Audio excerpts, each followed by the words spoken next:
tremendous truths for trying times. Tremendous truths for trying times. Now, it doesn't take a very brilliant person to figure out that you and I are daily subjected to strain. We're daily subjected to affliction. Yes, sir. Right. We're daily subjected to annoyance. I mean, the political and the physical and the social unrest plagues our land today, Yes, sir. which is being led by liberal troublemakers, Yep. shouting racism, Yep.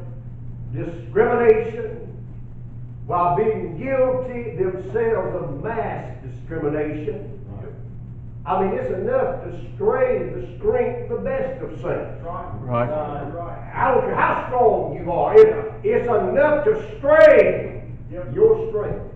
Yep. We face trials and we're surrounded by evil on any given day. In fact, if some of us in this building this morning, if we will be honest, we'd have to admit that there are times that our staying power is severely strained. Right. No, we're not about to quit. But there's times that our staying power is strained. Many of us know firsthand the daily struggle that's involved in just maintaining our Christian witness. The truth is, on any given day, we'll come into contact with people who are lovers of their own selves more than they are lovers of God. Right. Just a trip down to the local bank, just make a trip to the post office, go down to the mall, to the corner store, it'll expose you to covetous, boasters, blasphemers, the unthankful, the unholy. It'll expose you to children that have no respect for elders, not even their parents. Right. Just 8 hours at the average workplace will expose the average Christian to false accusation. Right. Truce breakers, the fierce, and those who despise what is good. Almost every believer in this building and almost every believer walking has someone in his or her family that seem to be forever learning, but they still have to come to the knowledge of the truth. Most believers on a first name basis with somebody who has rejected repeatedly the gospel of Jesus Christ. Right. Therefore, it's obvious that we're exposed daily to evil seducers and devilish deceivers, and week by week, it's getting worse, and worse. I'm telling you the truth. Yes, sir. It's getting worse. Right. And worse and worse. And it's because of these trying times we may find ourselves at the breaking point. Therefore, it's a must that we determine as God-bought children of His. It's a must that we determine to maintain our Christian walk and not allow the evil society to cause us to become rough raptors. I'm talking about terrible, hard, difficult talkers. It's a must that we don't allow these turbulent times to cause us to become rough raptors. That's what the psalmist said in verse 1 of Psalm chapter 37. Fret not thyself because of evil doers. Now this term, fret not thyself because of evil doers, it has the meaning, don't you allow evil doers to rub you to the point that you blaze up in anger.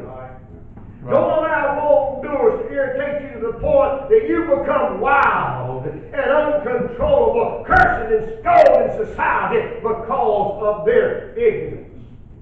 We must never allow the devil's crowd to provoke us to act as wild as them. That's right. Right. Right. Now, it's natural for us to be greatly bothered Yes, sir. when people have chosen to disregard law and order and seem to be getting away with it, normal, natural for it to bother you and me. Yes, sir. How we must never allow these rebels of society to cause us to blow our stack to the point that our speech sounds like theirs. Right. There's no one in this building this morning that understands any more than me how difficult it is to see rebels living in luxury while some dear saint seems to be stuck in the mud and just can't get out. There's nobody in here understand how much that bothers a man no more than me. Right. It's not easy to hold your peace. When you see the best meat going to the devil's crowd, we have to stand in line for seconds. Yeah. It's not easy to hold your peace. It's not easy to remain silent when you're standing in the grocery store checkout line with a butt steak that's been reduced for quick sale, and you look over there in the next aisle beside of you, and you see a devil over there with a case of beer and prime rib bought for the government. Yeah. Amen. It's not easy to hold your peace. I mean, there's an old nature in you that wants to rise up and say, "Hey, you bum! You go out and get you a job, you wouldn't be such a burden on society." I mean, there's an old nature in me that wants to say, "Hey, if you believe in black lives and white lives, why don't you start paying your child support and let your children eat?" Right. I mean, we're just human. We got a human nature, a natural about us, a nature about us that wants to raise up. Right. Yes, sir. Amen. Get off that booze is what we like to say. Yeah. You're a burden to society. You're breathing up good air. Yeah. That's what we like to say. Now, please understand. Amen. Please understand, it's impossible for a believer to pass through a world like ours without some degree feeling angry toward the evildoer. I mean, you just can't pass through this world. Right. I get a little hot every once in a while. Yeah. What to do with the evil man. Yes, sir. And those such feelings are sure to come. We must never allow them to cause us to lose our testimony. Right. I just said that's what I like to say. It's what I feel like saying. What my old man wants to say. We can't allow this crowd to rub us to the point that we lose our Christian. Right. We must leave it to the sea to fume. Let the sea rage and roar, cast up its mire and its dirt.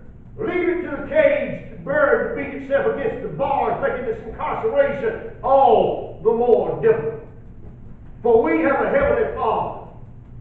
We have a holy priest that sticketh closer to us than a brother. And we have a happy home to which we are coming nearer every day that God lets us live. Therefore, never will we allow evil society to cause us to be known as rough, wild, uncontrollable radicals. If we allow wrongdoers to cause us to fret, then it'll rob us of the peace of mind and steal from us the joy of the Lord's salvation. Truly, you must agree with me. The fretfulness revealed here in Psalms 37, if allowed, it is capable of temporarily blinding our eyes to the fact that God is still on His throne, and God is still in control, and God is still ruling in the affairs of mankind. Amid these trying times, we are never to fret over wrongdoers to the point that we become rough radicals. Yes, we're to oppose what is wrong, but we're to do it without becoming as wild in our speech as that evil crowd that's running loose out there. Oppose it, yes, but do it in a way that we don't become as wild, rough in our acting as them. Never should we allow wrongdoers to make us resentful residents, jealous residents. Look at verse number 1, the second part again, Psalm 37. Neither be thou envious against the workers of iniquity. God said, don't be resentful residents down here. Don't be jealous over the workers of unrighteousness. Listen, never is it right for believers to become resentful residents, envying the life of the wicked. Let me assure you, just because it may look as if sinners have found the fountain of success, let me assure you, that is not the case at all. Right. I mean, though it may seem that evil is riding high and happy and wide and fast, that is not the case at all, my friend. What may appear to resemble prosperity is actually hurrying them to their ruin. Don't you ever forget this. You remember this. You go home and meditate on this. The ox plowing the field has a longer lifespan than the ox that is put out to pasture. Yeah. You think about it. The ox is plowing. He's got a whole lot longer lifespan than the ox is put out to pasture the grain. Right. You see, the act of putting the ox out to pasture is actually hastening his day of slaughter. He's being fattened up to kill, raised in the grassland. And so is it the same with the wicked. By them choosing to graze in the pasture of wickedness, they are hastening their ruin. Rioting, looting, and destruction, gambling, murder, sodomy, perversion, lesbianism, drunkenness, revelry, debauchery, fornication, and adultery, and doping is hastening a lost society to the ruin. It's taking them to the ruin. Right. Amen. Therefore, amid these trying times, we must never allow wrongdoers to make us rough ranters. Nor are we to ever allow them to cause us to become resentful residents. I mean, after all wrongdoers shall one day be reduced to ruin. He says in verse 2, for they shall soon be cut down like the grass and wither as the green herb. All of this evil we see, all of this wrongdoing, all of these rebels are going to be one day reduced to ruin. Amen. Right. The wicked are set in slippery places, which they will one day be brought into desolation. In a moment, they will one day be utterly consumed in terror. Though they spring forth now as grass, and though as we look around and they seem to be flourishing now as flowers, they shall one day be destroyed, not for just a little while, but destroyed forever and ever and ever. The triumph of the wicked is short, is what God says, and the joy of the hypocrite is only for a moment. Right.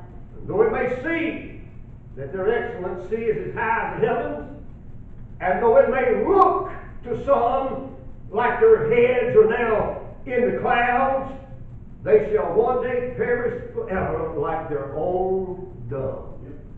Amen. Right. Perish they will like their own dung. There'll be a day when all which have seen them shall say, where are they now? Hello? Right. According to the Word of God, the wicked will one day fly away as a dream and shall not be found. That's Bible. Amen. Right. Yea, they shall be chased away as a vision of the night. The eye also which saw them shall see them no more, neither shall the place they dwelt any more behold them. Right. They are hastening into their ruin. As the flower of the grass, the wicked shall pass away. They shall fade away in all their evil ways.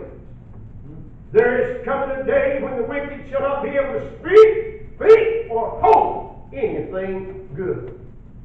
Though they now spend their days in wealth, in just a moment, they're going to go down to the grave. Yeah. Right. The destruction of the ungodly will be speedily, it'll be suddenly, it'll be sure, it'll be overwhelming, and it'll be irreversible. They shall not escape no more than the grass can escape the lawnmower that's running on. The beauty of the earth dries up by the heat of the sun. That's what God says. And So shall all the glory of the wicked disappear at the hour of their death. You see, death is going to kill the ungodly man like grass. And then God's wrath will wither him away like hay throughout the endless ages of eternity. Right. Ladies and gentlemen, you be assured the wicked die, and God said then their name rots. Right. Amen. Right. Therefore, he says to us in our text this morning, never will to allow wrongdoers to spread us to the point, rub us to the point that we become rough ranchers, talking wild and uncontrollable. Yeah, he said, don't allow them to rub you like that. And do you become difficult to talk with? Don't you allow this crowd to cause you to become a resentful resident, jealous over the envious, over the wicked. For after all, it's the wicked that will one day be reduced to ruin. Right.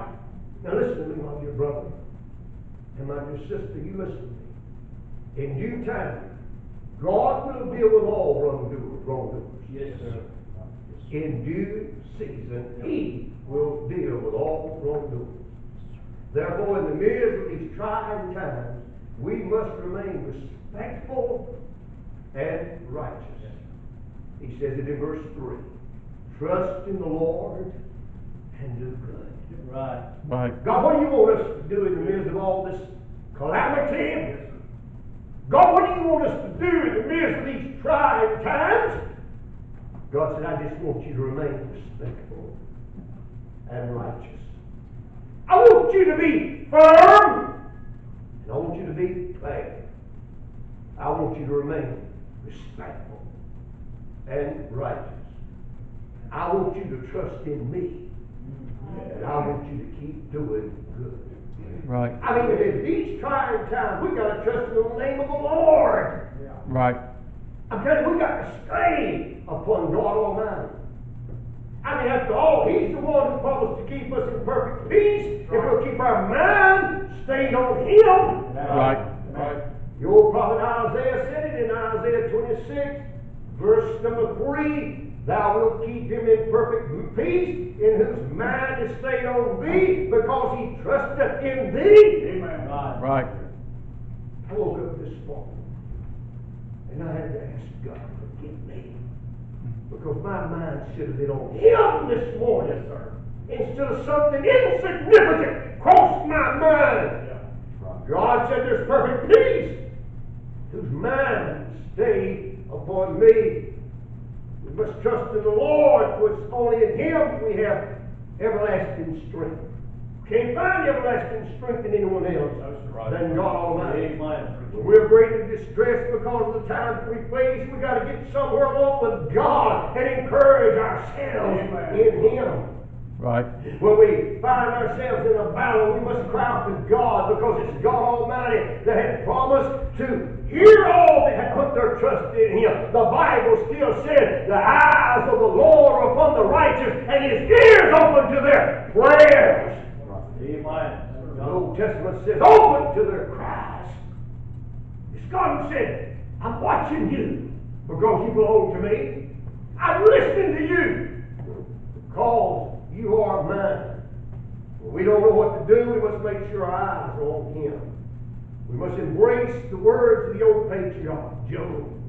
Though he slay me, yet will I trust Him. Yes, sir. Did you know what Job said? Yeah. I'm going to go a lot. I'm facing a whole lot. I've lost a lot. But if He slays me, I'm going to go out into eternity trusting in Him. I mean, we got to remember, brother and sister, I'm telling you, He knows the way that we take, and when He has tried us, we'll come forth as gold. Right. We will. Amen. We'll shine the brighter out on the other end than we did when we went in. He tries us, Right. and we'll come forth as gold. Amen. Don't ever forget, as saints of God, we can lift our eyes from the hill from which cometh our help. Right. I mean, He's saying, what we're hoping we didn't sign. Amen. Now, hills won't give you no help, but when you start lifting your eyes toward the hills, you start looking in the right direction. Right. Yes, Keep good. on. Just keep on. They'll get you looking up. Lift your eyes unto the hills from which cometh your help. Right. Your help cometh from the Lord. Right. He's the one who brought us up out of the horrible pit. He's the one that drew us out of the muck and mire and got us to singing in the choir. It was God that did all of that. Amen. Therefore, we're to trust in Him at all times. Even in these trying times, we're to pour out our heart before God. If we keep our trust in the Lord, even if we fall, He'll see to it that we rise again. Amen. Right.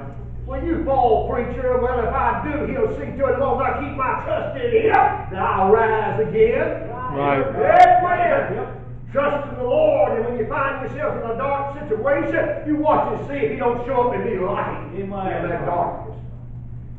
When we find ourselves pressed out of measure, we can't trust in ourselves then. We got to trust in God, for He's the one that does deliver. Right. Amid these trying times, we got to get to God. Did you what I said? Yes, sir. We've got to get to God. Amen. Amen. And then we've got to remain faithful. Get to God and remain faithful. Amen. Lock yourself up somewhere and get with God and stay faithful. We've got to remain steadfast, unmovable, always abounding in the work of the Lord, energetically and enthusiastically follow the one who carried His cross, Calvary's hill. Yes, sir. I mean, when Right. you feel like you can't put another foot before one, get a vision of Him Right. with that cross on His back going to Calvary. Get a vision of Him looking back at you and say, "Come on, I ain't quit on you. You ain't going to quit on me. I've done too much for you. I died for you. I shed my blood for you. I saved you. Amen. I redeemed you. Right. Don't you think about stopping on me. Come on and follow me." Amen. Right. John. Yes, my brothers and sisters. Very important that we don't allow these trying times to cause us to become rough ranchers, turbulent, hard, difficult, wild, hard. Nor should we ever allow these times to cause us to be resentful residents, jealous, envious over the wicked. For the text says these evildoers shall one day be reduced to ruin. Therefore, God said, I want you to remain respectful and righteous. And if we do, we will be richly rewarded. He says in verse 3, the last part, so shalt thou dwell in the land, and verily thou shalt be fed. Right. That's richly rewarded. Yes, sir. Yes, sir. Staying true to Him, respectful and righteous, richly rewarded. There's no want to them that have put their trust in Him. I'm serious.